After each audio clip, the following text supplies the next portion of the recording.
Hey, was Tuesday, but it just passed midnight, so it is Wednesday, and let's catch up. So Monday, I posted my May wrap-up video because the way that I was doing the weekly vlogs, there were books that were left out. So that went up Monday. So that means that this video will go up next Monday, and it'll be of everything happening that previous week.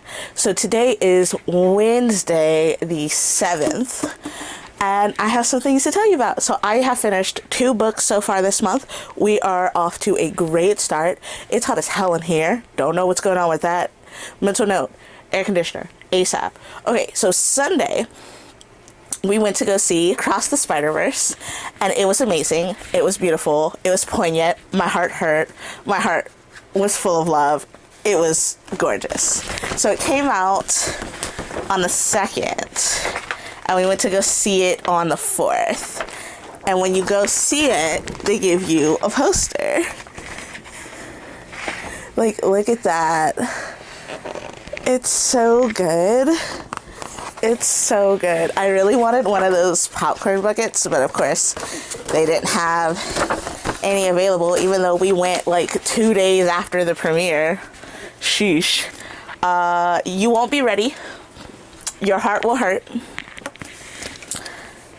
If ever you were unsure about Miles Morales as a Spider-Man character, this will shut you up for good. It's glorious, and you need to go see it expeditiously. Go see it expeditiously. 5 out of 5, 10 out of 10, highly recommend. Okay, back to books. So the latest book, I want to go backwards just because I really want to talk about this book. So as we know, I have a villain kink. There's just something so sexy about intelligence and the ability to use it, and then the suaveness you need to get away with a crime. Like, there's just chef's kiss, okay? And I know I have to be preaching to somebody because somebody wrote this book. Okay, so it's not just me out here feeling these feels alone. Somebody else has to be feeling these feels with me in order to have written the book that I just read. Okay, so the book that I read is A Dead and Stormy Night, and this is book 1 in the Nevermore Bookshop Mysteries. So first off, I was excited because I love Edgar Allan Poe. Love Edgar Allan Poe, okay? So Nevermore as a bookstore, and it's a mystery series? Yes, please. Absolutely. Then they sprinkle on a fine layer of dirty smut, okay? Exhibitionism, BDSM, multiple partners. I need it. Give me more. All of it, okay? And then on top of that, they sprinkled fictional villain boyfriends. Is this fucking play about us? Like, did you make this for me? Stephanie, I need to know. Did you write this for me? Because the way you held my heart all 270 pages. Okay, so now let's tell you a little bit about what it's about. So it's about a girl who's down on her luck, and she finds that the bookstore that she was very fond of as a child is hiring. She goes in, she meets Heathcliff, the owner. He's surly, he's brooding, he's mean, and he hires her. And she's been working there a couple of days. She meets his roommate, Maury. You see where I'm going with this? And a pet raven. I'll edit that part out. They have a pet raven, okay? But he hates the Raven poem. So if you spout that to him, he will shit on you.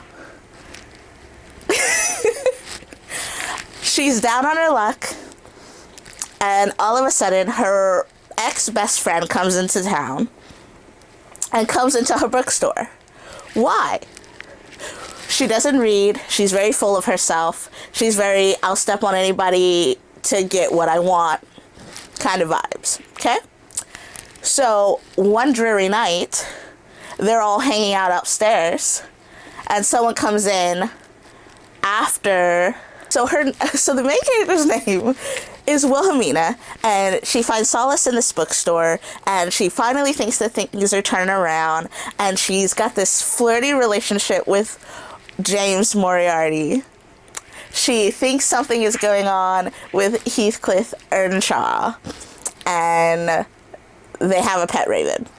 And her ex-best friend comes into town. Why? And not only does she come to town, but she comes to town to see her as she works in the bookstore. A couple days go by. She's trying to avoid her ex-best friend like the plague, and her friend ends up dead. And of course, she's the main suspect. So she's got to figure out her feelings for the boys. She's got to figure out who killed the best friend. And she has to figure out how to solve it in a way that gets her off the hook. So, 270 pages. I gave it 4 carrots. I really liked it. But the best part is that it's written in first person. I had to go through almost a full chapter and my annotations. I found her name in chapter 27, okay? So, you... Hear me out. You could place yourself in this book, and it is an enjoyable ride, okay? But you can't have Moriarty. He's mine. Maury is everything. So I know that they're going to be bringing in other characters because the book series is 10 books long, but nothing better happen to Maury. He better stay right the fuck where he is. He makes this series. Y'all, he is tattooed. He is chiseled. He is built. He is a hacker. Like, the mystery in and of itself, the very first one, was kind of bleh. I knew exactly who did it from the first time that they were introduced, and there was no real mystery about it. It was obvious. But everything else made up the 4 carrots of this book. I cannot wait to read book 2. I cannot wait to see what's in store for Maury and Mina and the gang. And I'm excited to see what the next mystery is. So that was our second book of the month. The first book I finished is called I'm a Therapist, and my patient is going to be the next school shooter. I've been reading both of these on ebook. My Kindle has been going everywhere with me. My Kindle is getting it in, okay? So, I'm a Therapist, and my patient is going to be the next school shooter. It's about 6 patient files that will keep you up at night by a fictional therapist. This shit was wild. So you follow along with Dr. Harper as you kind of go through different scenarios with different characters as they become patient files at his psychiatrist office. It's nuts. Thrills, the twists, the mysteries, how everything connects at the end, how everything just falls into place. It's so many loose threads, and then all of a sudden, within the last 5 chapters, it becomes a tapestry, and my mind was blown. If you're into this kind of stuff, thrillers, read it. Absolutely read it. There's like 3 in the series, 24% into book 2. Read it. It's amazing. It's wild. 5 carat. Today's Wednesday the 7th. We've completed 2 books, and we are working on a few more. The girlies and I are still reading the Grimrose Girls. By the end of the week, I think we are gonna go, we're gonna hit chapter 12. It's picked up, but I'm not seeing the mystery thriller vibes that it's just not giving them. So I'm hoping that it's going to pick up soon, because I don't want it to be another haunting Jack the Ripper. But I'm still going to wait. But yeah, that's basically what I've been reading so far. It's only the 7th. I've completed 2 books.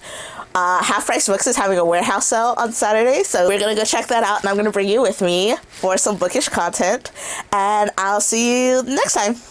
Hey! Welcome back to my channel. I'm Gabby.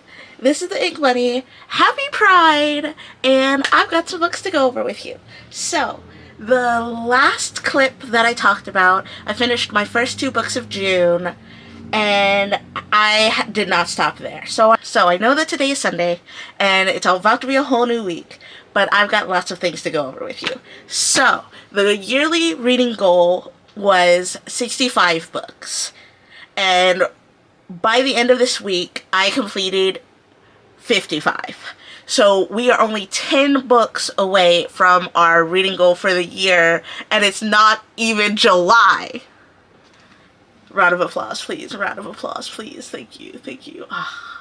Sorry, still haven't bought that air conditioner, but this is nice. Okay, so I'm going to go over the last couple of books that I read, and then, because I have no self-control, the book girlies and I went to the half-price bookstore warehouse sale, where books were like $2, and we kind of went nuts.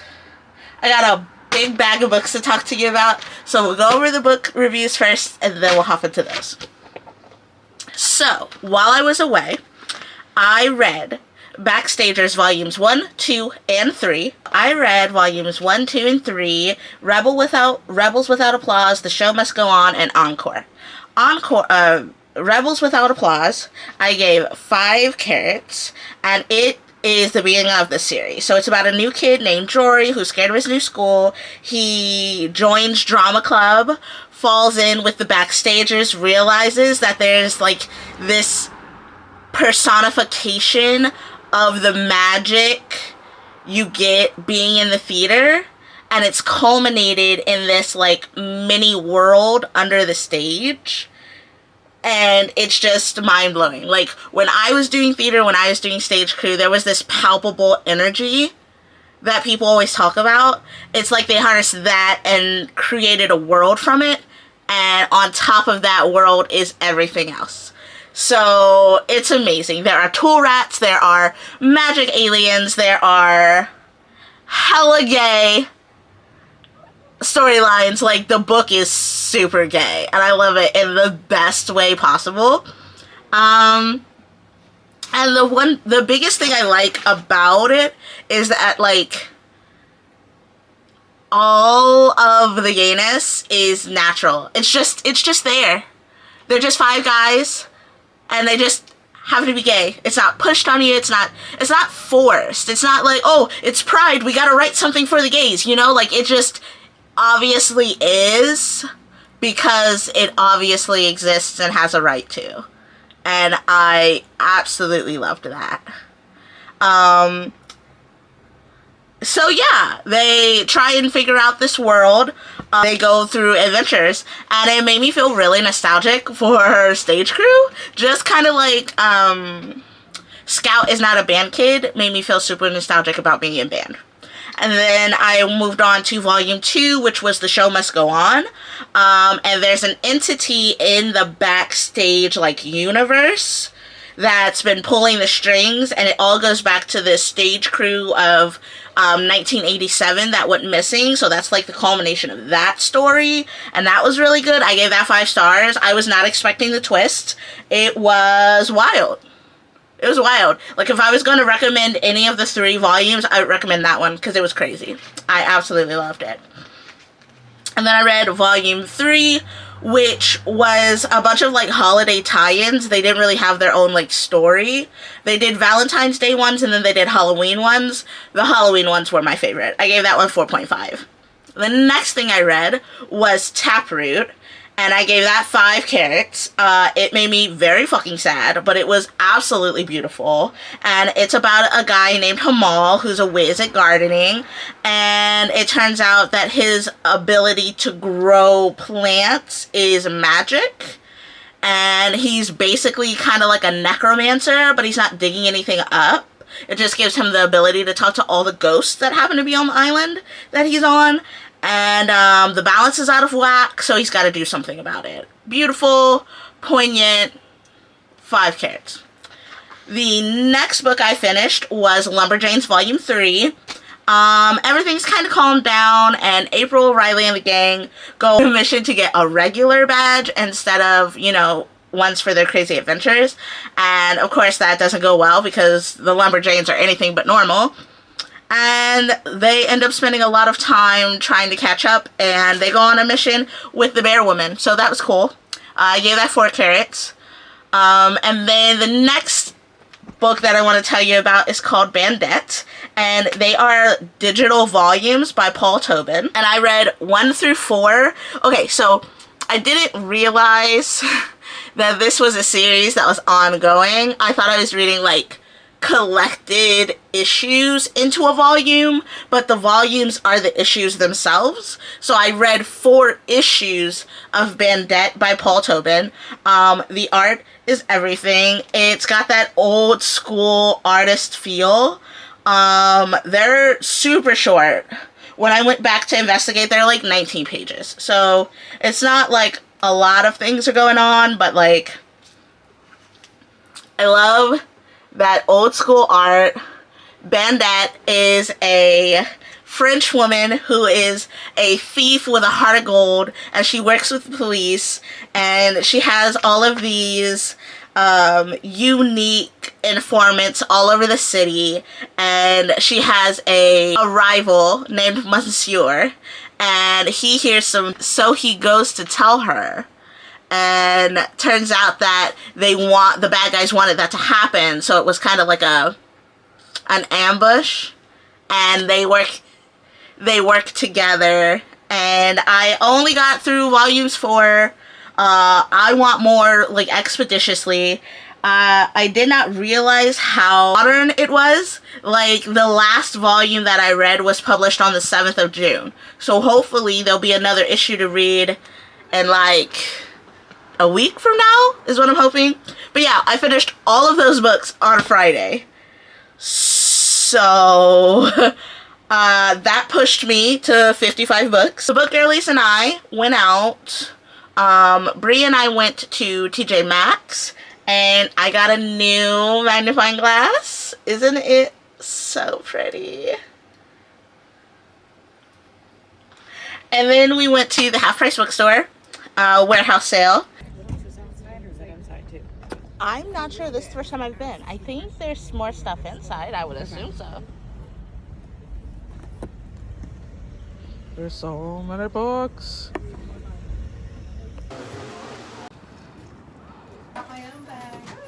And I got 2, 4, 6, 8, 9. I got 9 books for $22. Now, all of the books weren't mine. 2 of them were for Boy Wonder. They were cookbooks, and then 1 of them was for Sarah. The books that I did purchase, here we go. So I got Lemony Snicket's All the Wrong Questions Volume 2, which I have not seemed to be able to find anywhere. I got Volume 1 from Half Price Books on clearance.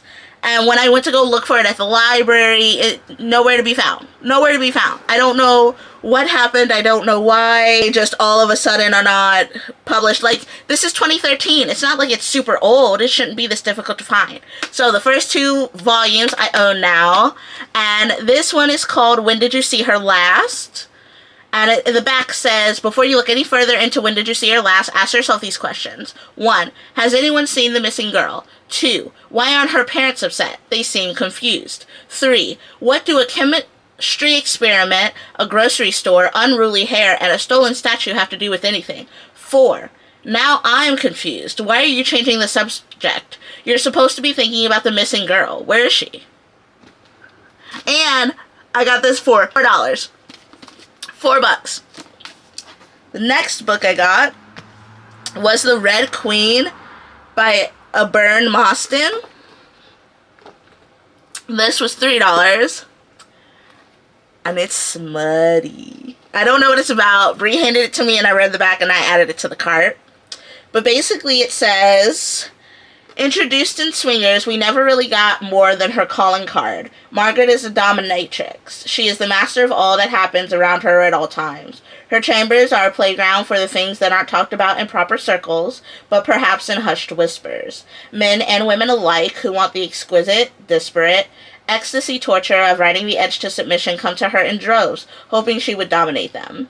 A BDSM master, she is in demand by those who live the lifestyle, though few know who she is behind her guise. An hourglass and red leather, she never reveals her identity, and that seems to heighten the fantasy. How did she get here? Every raindrop triggers a ring of influence, and every influence a crown or crisis to bear. How Margaret became is a long tale. This is just the beginning. And then the next book I picked up is called In the Event of My Death by Carleen Thompson.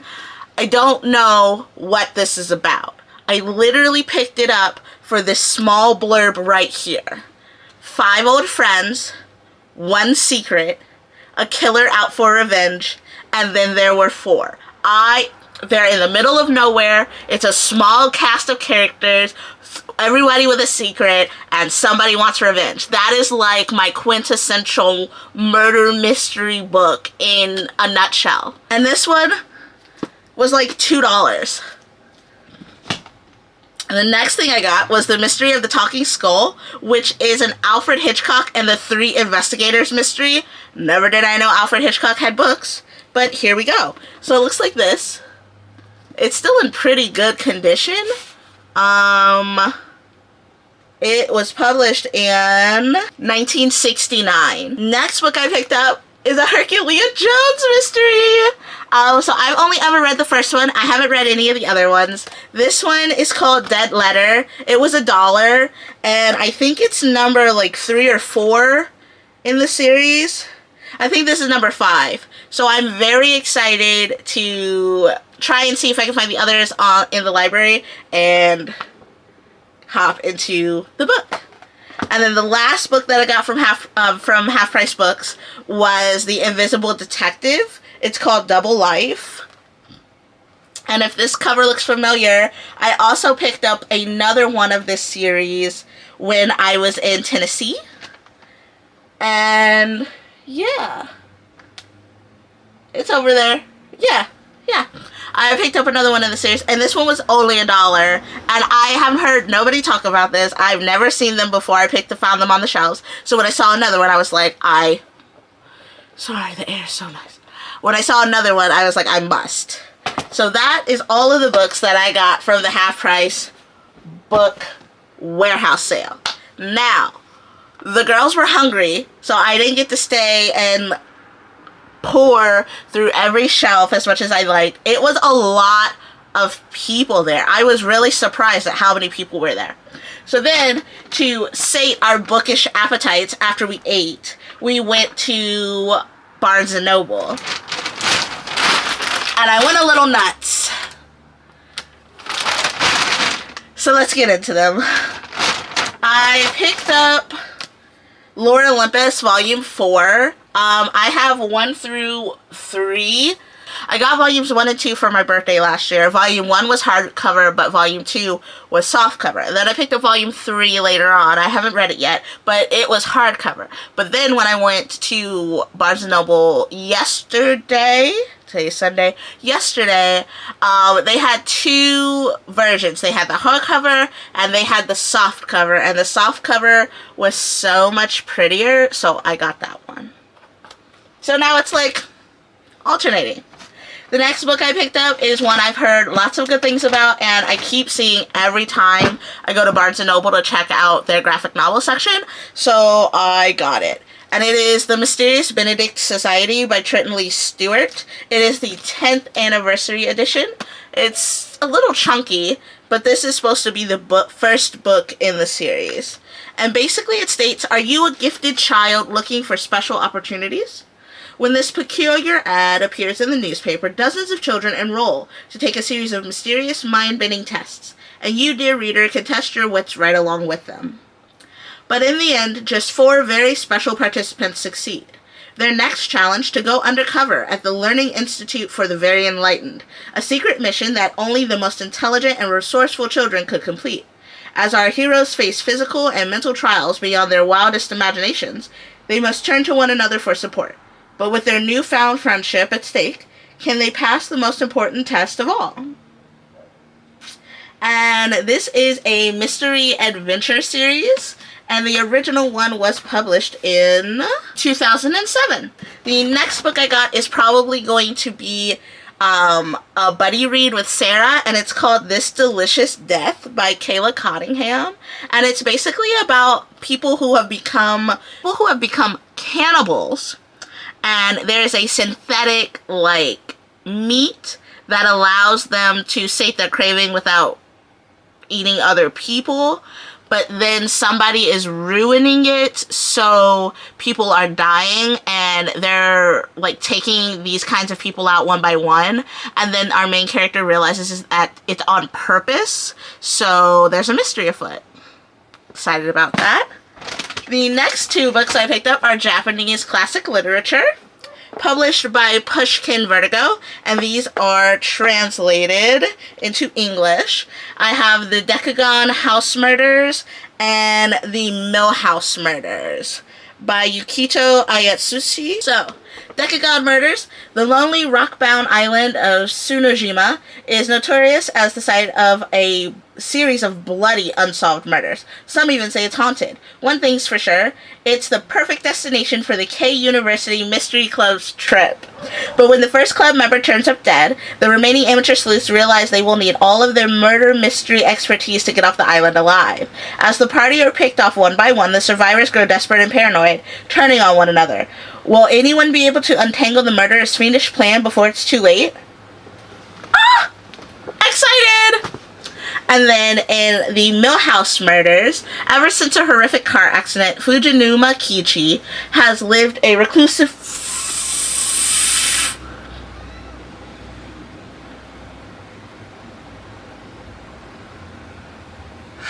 I was trying not to interrupt you. How long have you been there? 20 seconds.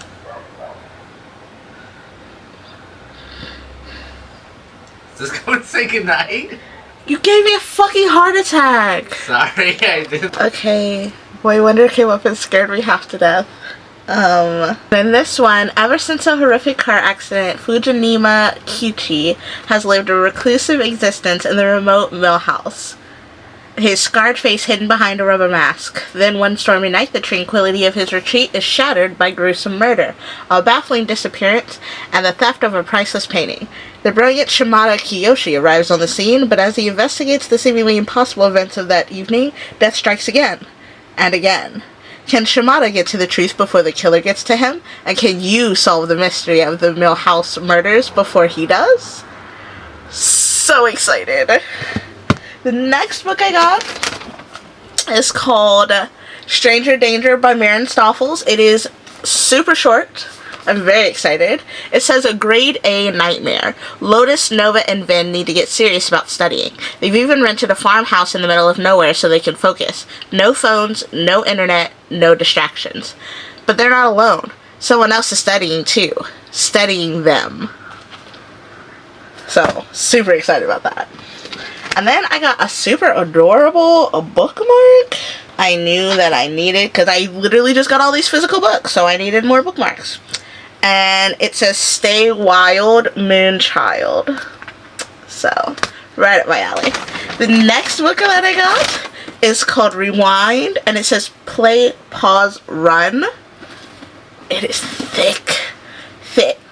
It is a Catherine Ryan Howard, the author of 56 Days, which I have right there on the shelf that I have not read yet. This one sounds right up my alley, so I might partake.